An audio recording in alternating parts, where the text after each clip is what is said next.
अस्सलाम वालेकुम। आज मैं टॉनाइन सेरामिक क्रिस्टल कोटिंग वैक्स का हाइड्रोफोबिक टेस्ट करूंगा। Hydrophobic test in short, hydrophobic का मतलब ये होता है वाटर रेजिस्टेंट या वाटर प्रूफ भी कह सकते हो आप। वैक्स यही करती है, गाड़ी के सरफेस को बना देती है वाटर प्रूफ, पानी ऊपर खड़ा नहीं होता। और टेस्ट में भी यही होगा। मैं डे 1 पे लगाऊंगा टॉनाइन वैक्स और टेस्ट करूंगा कि ये कैसे वाटर रेपेलेंसी रिजल्ट शो कर रही है। और वही टेस्ट कुछ दिनों बाद गाड़ी डिफरेंट वेदर एब्यूज़ बर्दाश्त करेगी, कई किलोमीटर चलेगी, फिर टेस्ट करूंगा कि ये जो इसकी वाटर रेजिस्टेंट एबिलिटी है वो उसको रिटेन रखती है कि नहीं। लेकिन सबसे पहले इसकी छोटी सी अनबॉक्सिंग वीडियो। ये है वैक्स, मैंने पार्टी से ऑर्डर किया है। आपको यहाँ इसकी डिटेल्स शो हो जाएंगी, अदरवाइज मैं डिस्क्रिप्शन में भी लिंक दे दूँगा जहाँ से मैंने ऑर्डर की है। इससे पहले जो मैं वैक्स यूज़ करा था वो ये थी शाइन फ्लैश। आपने पहले मेरी कार वॉश वाली वीडियो में भी देखा होगा। इतनी कोई एक्स्ट्रा ऑर्डिनरी वैक्स नहीं है ये, लेकिन मैं सेटिस्फाई हूँ इससे। और ये है डब्बे की पैकिंग में वैक्स। इसके हाईलाइट्स पे भी लिखा हुआ है हाई वाटर रेजिस्टेंस, और बैक पे इसकी शेल्फ लाइफ वगैरह। मैंने पहली बार ली है ऐसे कोई पैकिंग वाली, अदरवाइज हाई ओपन ही होती है, उनमें प्लास्टिक का ढक्कन सा होता है। खैर ये अंदर से माशाल्लाह एप्लीकेटर है। ये इसका टिन कैन पैकिंग, मुझे ये छोटी लग रही है, क्वान्टिटी कम लग रही है as compared to previous one, लेकिन ठीक है। एप्लीकेटर पैड प्लस पॉइंट है, क्योंकि जो मैंने मैगवायर्स का ऑनलाइन मंगवाया था, मैं दिखाता हूँ आपको, ये वाला बिल्कुल सेम टॉनाइन का भी ऐसा ही है, लेकिन कलर का हल्का सा फ़र्क है। टेक्सचर मेरे ख्याल से बिल्कुल सेम ही है। मेरे लिए ये प्लस पॉइंट इसलिए है क्योंकि मेरे पास जो पहले वैक्स है उसका जो फोम है वो बिल्कुल रफ़ है, और रफनेस की वजह से वो सारी वैक्स एब्जॉर्ब कर लेता है और काफ़ी वेस्ट होता है। खैर प्लस 1 पॉइंट इस एप्लीकेटर पैड की वजह से। मैं आपको एक बार ये अंदर से दिखा दूँ, फिर इसका टेस्ट शुरू करते हैं। ये अंदर से वाइट है, पहले वाली वैक्स की वाइट ही थी, और स्मेल इसकी अच्छी है। उसकी तो खैर मॉस्किटो रिपेलेंट स्मेल थी। अब टेस्ट करने के लिए मैं बोनट चेक कर रहा हूँ, और ऑब्वियसली सबसे पहले इसको अच्छी तरह वॉश कर लेना है। कोई पार्ट हो जिसको हमें वैक्स करना हो उसका साफ़ होना ज़रूरी है। इस तरह वॉश कर लिया शैम्पू से, और वॉश करने के बाद ड्राई कर लिया इस तरह। दरमियान में टेप लगाने की वजह यह है ताकि डिफ्रेंशिएट कर सकें।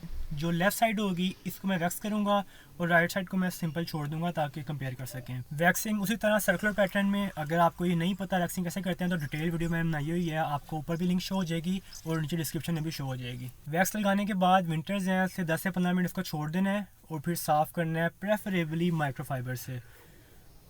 आपको मेरी रिफ्लेक्शन देख के अंदाज़ा हो रहा होगा कि एक ग्लॉसी इफेक्ट है इस वैक्स में, लेकिन टू बी ऑनेस्टली जितनी तारीफ मैंने सुनी थी इसके ग्लॉस की, मुझे वैसे रिजल्ट्स नहीं मिले। खैर ओके हैं, सेटिस्फैक्ट्री हैं। अब करते हैं इसका पहला हाइड्रोफोबिक टेस्ट। ये right side non treated non waxed, और ये लेफ़्ट साइड माशाल्लाह परफेक्ट एज एक्सपेक्टेड। काफ़ी अच्छे रिजल्ट्स हैं।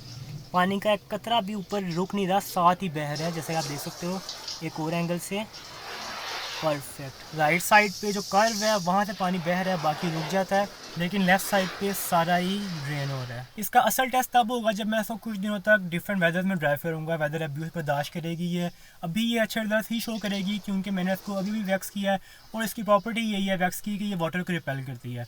मैं यहाँ ला के मोमबत्ती मल दूँ ना तो खैर इतने अच्छे रिजल्ट तो नहीं मिलेंगे जितना ये दे रही है, लेकिन वो भी वाटर प्रूफनेस शो करेगी।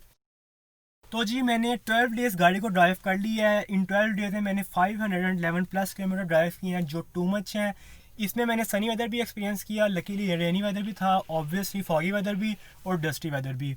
रोड कंडीशन विलेज रोड भी थी, फॉर एग्जांपल ये तलवंडी मूसा खान से एनाबाद मोड़ तक और मोटरवे तक पे भी ड्राइव किया। मीन वाइल जो नॉर्मली आप कंडीशन फेस करते हो, मैंने each and every Sunny, rainy, foggy, dusty, village, motorway सब रोड पर ड्राइव कर लिया, सब वेदर कंडीशन फेस कर ली। तो अब करूँगा मैं इसका टेस्ट। एक बार रिमाइंड करवा दूँ आपको, लेफ़्ट साइड थी वैक्स्ड और राइट साइड थी नॉन वैक्स्ड। और ये test after 12 days as expected. जैसा कि देख सकते हो पानी बहुत जल्दी ड्रेन हो रहा है लेफ़्ट साइड से। ये एक और एंगल से फोकस करना, लेफ़्ट साइड जो है ट्रीटेड साइड है उस पर पानी कितनी तेज़ी से ड्रेन हो रहा है ये, जबकि राइट साइड में पानी स्टिल है, लेफ़्ट साइड पे ड्रेन हो रहा है। ये रिवर्स में।